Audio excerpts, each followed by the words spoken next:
Hola, ¿qué tal? Somos la familia Segovia. Somos Iztacalco. Nosotros somos Chimalhuacán. Yo soy Nesa Pantitlán. Somos de la región Texcoco. Pero somos de la región Nesa Oriente.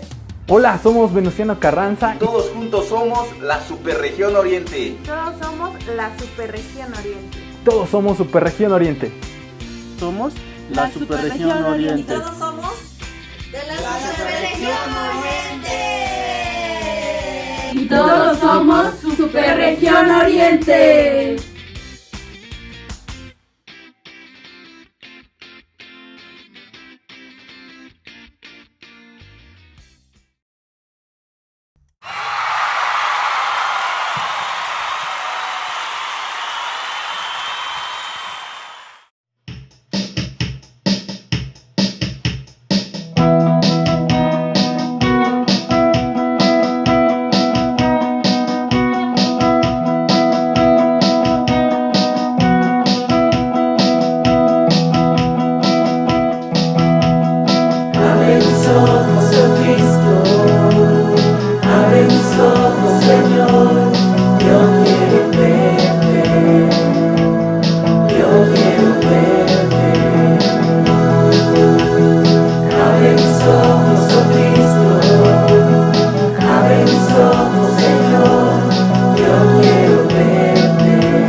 gloria, derrama tu amor y poder cuando cantamos Santo, Santo, y contemplar tu majestad y el resplandor de tu gloria.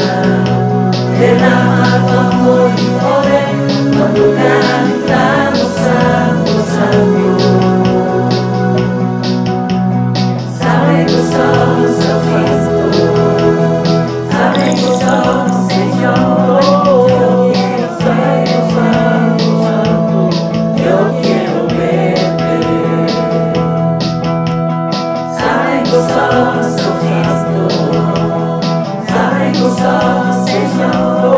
Yo quiero ser Santo, Santo, yo quiero verte y contemplar tu majestad y el resplandor de tu gloria. Derrama tu amor y poder cuando cantamos Santo, Santo, y contemplar tu majestad y el resplandor de tu gloria. Derrama tu amor y poder cuando cantamos Santo, Santo. Saben que somos Cristo, saben que somos Señor. Yo quiero ser Santo, Santo, yo quiero verte. Saben que somos Cristo, saben que somos Señor. Yo quiero ser Santo, Santo, yo quiero verte.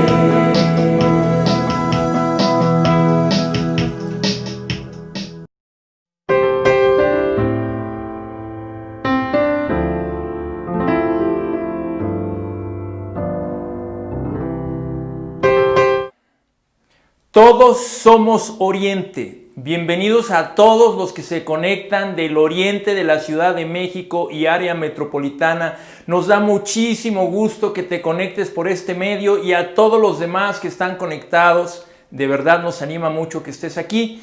Te quiero comentar que a partir de ahora, cada primer domingo de mes, mientras dure la pandemia, vamos a estar conectados en esta página de la Superregión Oriente. Te animo a que te des de alta, que le pongas me gusta y de esta manera vas a poder seguir todo nuestro contenido. Hoy es un buen tiempo para hacer un recuento, para hacer una reflexión. Casi cada mes he dicho, ya van 3 meses, ya van 4 meses, pues ahora van 6 meses que comenzó esta pandemia. Y como lo he dicho ya, hemos experimentado muchas cosas, hemos experimentado incertidumbre, adversidad, no sabemos bien hacia dónde van las cosas. También hemos experimentado cosas buenas, como por ejemplo poder estar más con nuestra familia, poder comer más juntos, ahora los salones son en casa, pero definitivamente está la otra parte, la enfermedad, muertos, la situación económica que está siendo crítica, en fin, es una realidad que estamos pasando por tiempos difíciles. Ahora bien, la clase de hoy se llama Brillando en la adversidad. Y estarás de acuerdo que la adversidad tiene el potencial para mermar nuestra fe, pero también es una gran oportunidad para que brille esa misma fe. ¿Estás de acuerdo? En tiempos difíciles puede mermar tu fe, puede ser disminuida, pero también en tiempos difíciles puedes brillar por medio de tu fe. Y miren, una de las cosas que yo he descubierto, y quizás tú también, que pasa mucho, es que cuando las cosas no cambian pronto, cuando tú ves la adversidad que sigue y sigue, y de repente le pides a Dios que las cosas cambien y no pasa, generalmente vienen las dudas. Es cuando muchas veces nos preguntamos, ¿dónde está Dios? Si hay un Dios, ¿por qué las cosas siguen como siguen? Y es allí donde muchas veces vemos vemos afectada nuestra fe. Vemos que ya no estamos caminando como quisiéramos espiritualmente. Una de las maneras más difundidas que yo me he encontrado en muchísimas personas, y quizás es la tuya, es que pensamos que cuando nos pasan cosas malas, cuando hay adversidad, pruebas, etcétera, etcétera, a veces nos sentimos que Dios nos ha abandonado, a veces nos sentimos que ya Dios no puede estar allí. Y la otra es que muchas veces pensamos que cuando nos estamos esforzando en hacer el bien, cuando de verdad estás tratando de hacer las cosas bien, no puede ser que te pasen cosas malas. No hay, o sea, relacionamos a hacer las cosas bien y portarnos bien con que nos va a ir bien y todo va a salir viento en popa. Pero sin embargo, una de las cosas en las que hoy me quiero enfocar es que, ¿saben qué? Algo que nos anima y algo que nos fortalece tanto es ver el ejemplo de las personas que comenzaron el cristianismo. Es ver las vidas de aquellos que empezaron con esta fe. ¿Cómo les fue? Y darnos cuenta que ellos también enfrentaron adversidades, también enfrentaron muchas cosas, honestamente, que yo considero mucho más fuertes. Y lo impresionante es que perseveraron. Lo impresionante es que mantuvieron su fe. Y eso es algo que nos termina beneficiando porque nos anima y son ejemplos que nos inspiran, ¿verdad? Hablando de adversidad, hablando de injusticia, hoy quiero comenzar leyendo un pasaje en el Nuevo Testamento donde justamente narra Lucas. Lucas escribió el libro de los Hechos. Lucas fue un médico que estuvo con los apóstoles, que estuvo con los primeros cristianos, y él prácticamente se dedicó a escribir una reseña de todos los hechos, de todo lo que había pasado, desde la llegada de Jesús con el libro de Lucas hasta el comienzo de la primera iglesia con el libro de los Hechos. Y él nos narra aquí una situación de mucha adversidad de la que podemos aprender mucho. Vamos a Hechos 12, versículo 1. Ahí vamos a comenzar nuestra lectura. ¿Ok? Dice: en ese tiempo el rey Herodes hizo arrestar a algunos de la iglesia con el fin de maltratarlos. Jacobo, hermano de Juan, lo mandó matar a espada. Al ver que esto agradaba a los judíos, procedió a prender también a Pedro. Esto sucedió durante la fiesta de los panes sin levadura. Después de arrestarlo, lo metió en la cárcel y lo puso bajo la vigilancia de 4 grupos de 4 soldados, cada uno, súper vigilado. Tenía la intención de hacerlo comparecer en juicio público después de la Pascua, pero mientras mantenían a Pedro en la cárcel, la iglesia oraba constante y fervientemente a Dios por él. Aquí leemos de Herodes Agripa I, el nieto de Herodes el Grande. ¿Qué hace él? Bueno, básicamente empieza una persecución tremenda contra los cristianos y aprende a Santiago y lo mata a filo de espada. ¿Y qué? Se da cuenta que esto agrada a los judíos y entonces va por Pedro. Ahora quiero que pienses el golpe que pudo haber sido esto para la iglesia, para los primeros cristianos. Aprendieron a Santiago, no el hermano de Jesús, Santiago el hermano de Juan, y lo mataron a filo de espada. Y luego aprenden a Pedro, 2 columnas principales, 2 de sus grandes líderes, y estaba allí en la cárcel. ¿Y cómo pudo esto haberles afectado? ¿Cómo pudo esto haber golpeado la fe de ellos? Pero ¿sabes una cosa? Lo impresionante aquí es que después de esto nos encontramos aquí con una iglesia que seguía orando fervientemente a Dios. ¿Pero cómo? Si habían visto que Santiago había muerto y seguramente también habían orado por él, pero había finalmente sido asesinado. y ahora habían aprendido a Pedro, ¿por qué siguieron orando? ¿Sabes qué? Seguían manteniendo firme su fe.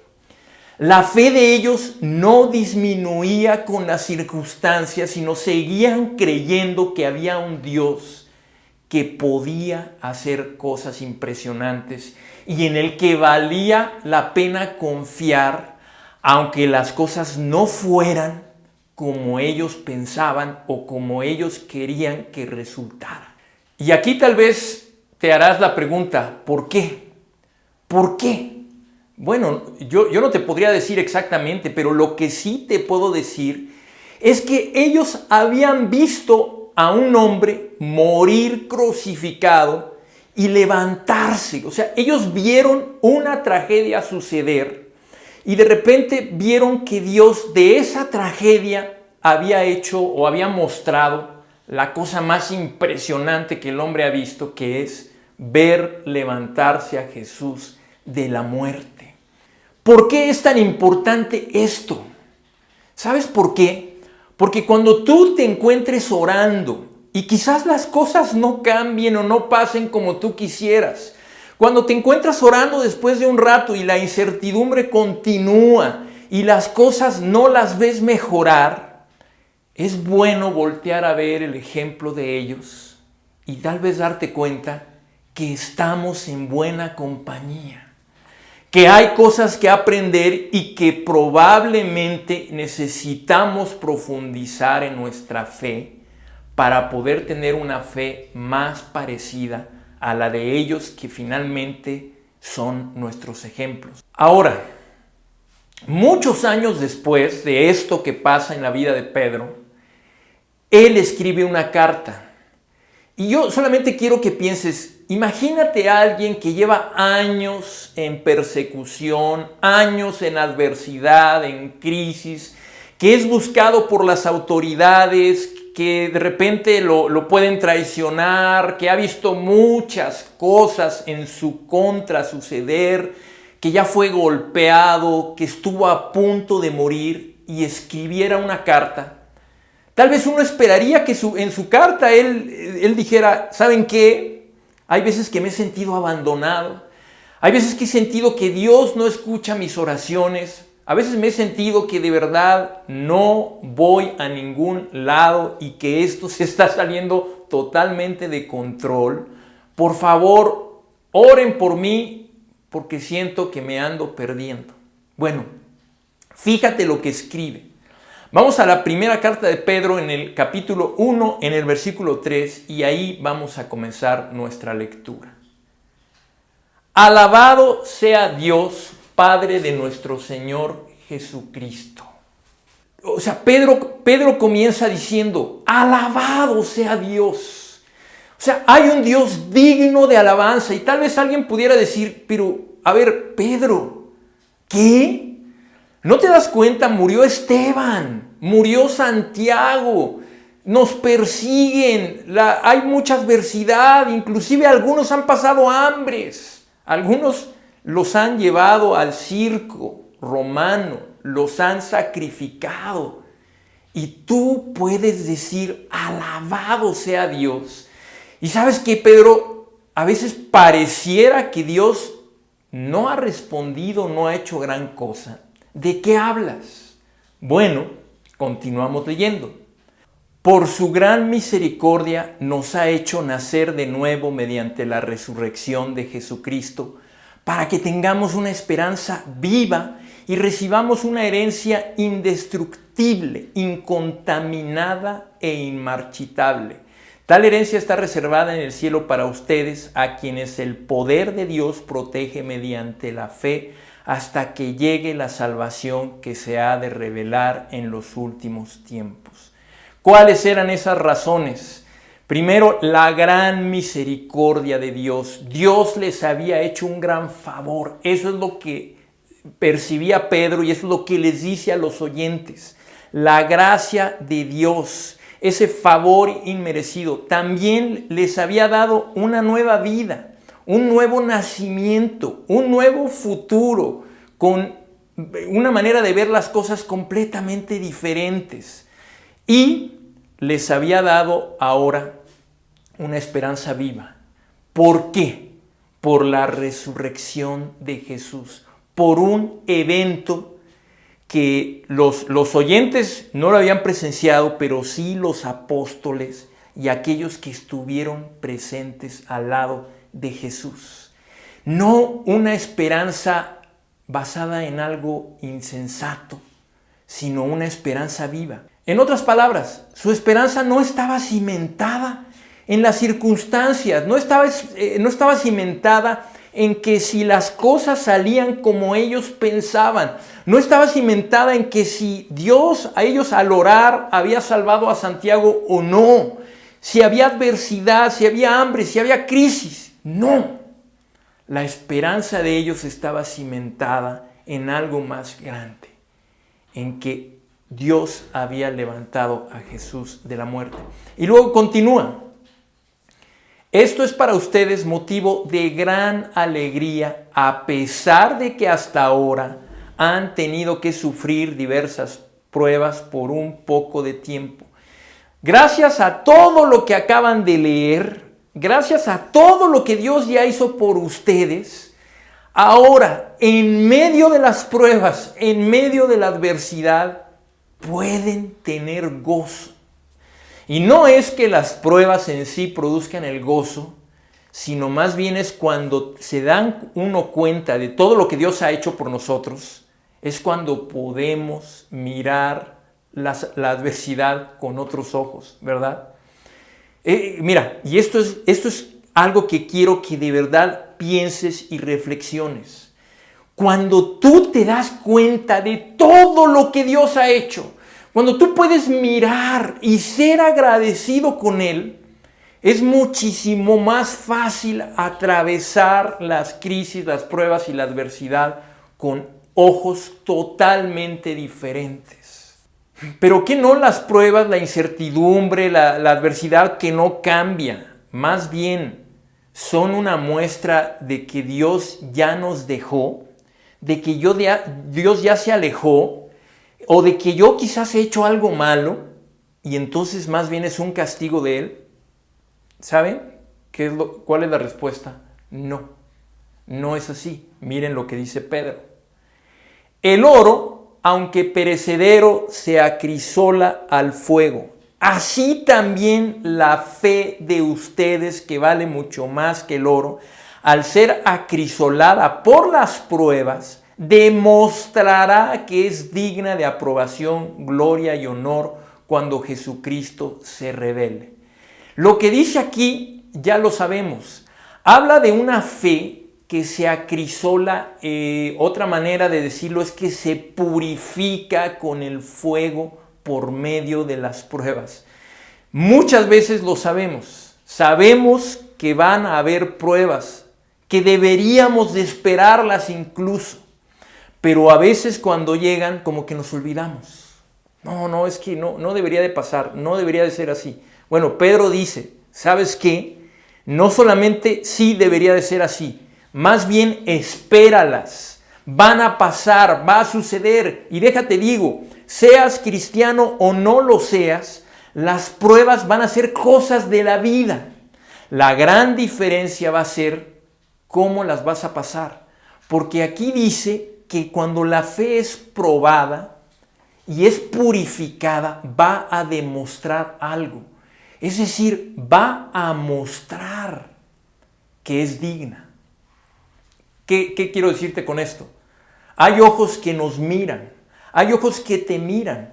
Una persona que ahorita no tiene ninguna fe, una persona que se siente sin esperanza, puede voltear a ver a una persona que sí la tiene y que atraviesa las pruebas de otra manera.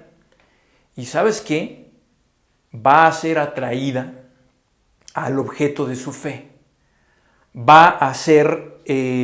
va a llamar la atención y quizás va a preguntar, oye, ¿qué tienes?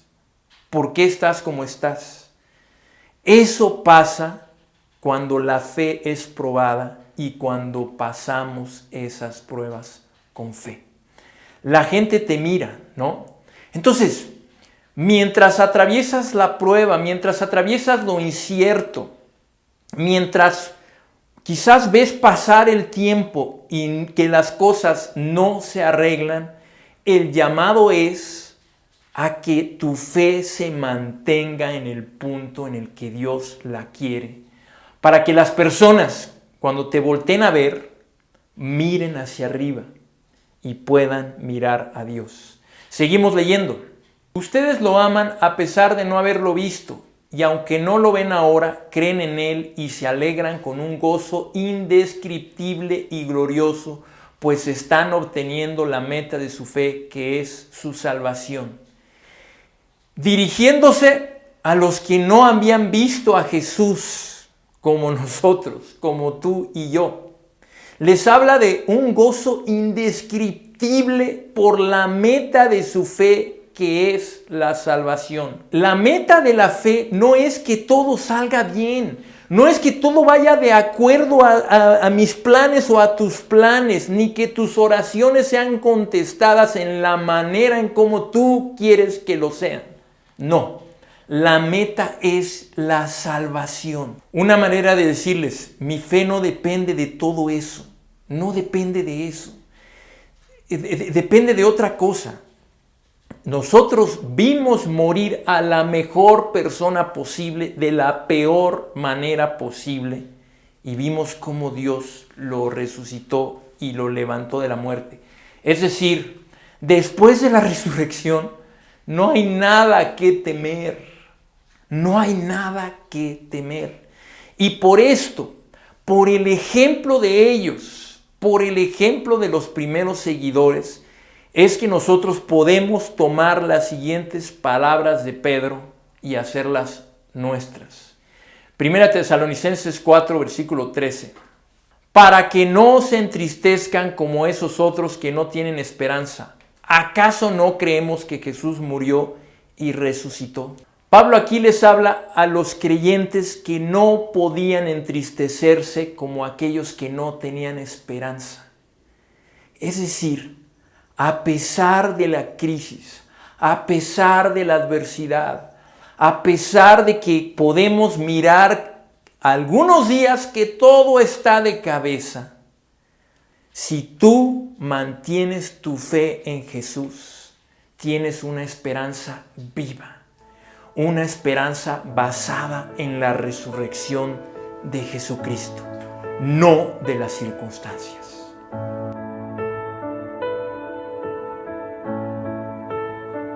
Cuán grande abismo entre nosotros, cuán alto monte para escalar, con desespero volví al cielo y en la noche te hice llamar. Ayer lo oscuro, tu amor profundo cruzó la sombra y me alcanzó. Ya es consumado y el fin escrito, mi esperanza está en Jesús.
promesas fueron selladas cuando tu cuerpo resucitó.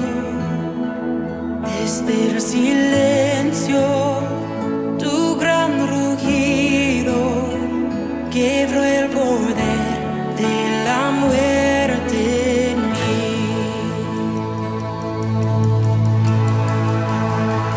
Y tus promesas fueron selladas cuando tu cuerpo resucitó.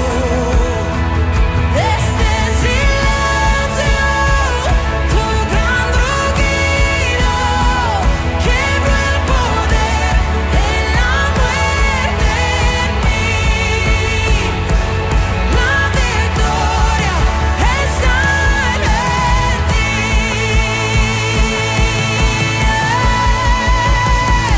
Oh, aleluya, sea el que me libertó. Aleluya, de la muerte me arrancó, las cadenas quebrantó, que en su nombre hay salvación. Mi esperanza está en Jesús. Oh, aleluya, sea el que me libertó. Aleluya, de la muerte me arrancó, las cadenas quebrantó, que en su nombre hay salvación. Mi esperanza está en Jesús. Mi esperanza está en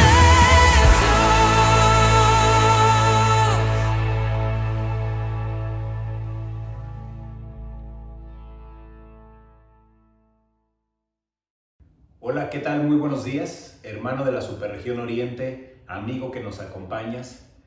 Hoy tengo el privilegio de compartir con ustedes el mensaje de la comunión, el mensaje en el cual conmemoramos la muerte y resurrección de nuestro Señor Jesús, y sin duda siempre encontramos un nuevo mensaje para reforzar el significado de lo que para un cristiano tiene que ver la conmemoración de la muerte y resurrección de Jesús. Quiero compartir con ustedes una escritura que está en el libro de Hebreos, en el capítulo 10, en el versículo 6, y dice así: no te agradan los holocaustos ni las ofrendas para quitar el pecado. Entonces dije, aquí estoy, tal como está escrito de mí en el libro, para hacer tu voluntad, oh Dios. En un momento, cuando ya las ofrendas y los holocaustos no eran suficientes para el perdón de los pecados, Dios, en su dolor por el estado espiritual de la humanidad, envió a Jesús. Cuando yo te decía que tenemos una conmemoración, es porque recordamos y apreciamos con mucho respeto el sacrificio que Jesús hizo por cada uno de nosotros. Dos cosas que quiero sobresaltar en este momento. Primero, la obediencia, de que a pesar de que iba a venir un dolor físico, un dolor emocional, Jesús estuvo dispuesto a obedecer a pesar del dolor que le esperaba, porque Él sabía que justamente como dicen las escrituras, ya las ofrendas, los holocaustos que la gente presentaba no eran suficientes para poder borrar el pecado, no eran suficientes para poder acercar a las personas de corazón a Dios. Por eso Jesús estuvo dispuesto a obedecer, pero esta obediencia es una obediencia perfecta, porque fue una obediencia con amor y una obediencia con agrado ante el Padre y haciendo la voluntad. Dice la Escritura, para hacer tu voluntad, oh Dios. Es diferente obedecer a regañadientes. Es diferente obedecer con resentimiento a obedecer con amor. Nada mejor que un padre puede recibir de un hijo obediencia con amor y gratitud a obediencia posiblemente con amargura. Este ejemplo a mí me impacta mucho y me desafía tanto del corazón de Jesús, de que a pesar de las cosas que iba a enfrentar, Él dijo: quiero ser obediente con el amor y el respeto que siento al Padre. Hoy tú y yo, hermano, tenemos la oportunidad de conmemorar su muerte, pero de también seguir su ejemplo, de pensar que podemos ser obedientes, no por obligación, obedientes porque amamos al Padre. Y la segunda cosa que también nos dice la Escritura es que Jesús, al hacer las cosas con obediencia, hizo una conexión muy especial con el Padre, solamente con un ingrediente llamado amor por lo que iba a venir para ti y para mí. Antes de tomar el pan y el jugo, quiero pedirte que reflexionemos profundamente acerca de lo que representa para nosotros la obediencia y llevar nuestro corazón a una obediencia perfecta, a una obediencia de verdad, de corazón, de amor, de gratitud. Jesús lo hizo por ti y por mí. Nosotros somos llamados a hacer lo mínimo y mostrar nuestra gratitud y nuestro amor a Dios, porque las ofrendas y los holocaustos ya no eran suficientes. Hoy nuestro Señor Jesús tomó el lugar de esas ofrendas, se puso en su lugar, y gracias a Él hoy tenemos el perdón de nuestros pecados. Él limpió nuestro interior de aquellas cosas que no eran posibles, solamente por ofrendar algo, un animal, algo vivo. Hoy quiero pedirte que hagamos esa reflexión y pedirte que me acompañes ahora. Bendito Padre, esta mañana pedimos de corazón que tú bendigas el pan, el jugo de uva.